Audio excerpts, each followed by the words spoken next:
முடிஞ்சு போச்சு. ஈசான மூலையில லேசான பள்ளி சத்தம் மாமன் பேர சொல்லி பேசுது.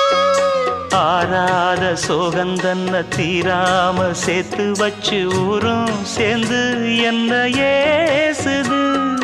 மாமா மாமா உன்னத்தானே எண்ணி நானும் நாளும் தவித்தேனே. கூண்டுக்குள்ள என்ன வச்சு கூடி நின்ன ஊரை விட்டு கூண்டுக்குள்ள போனதென்ன கோலக்கிளியே.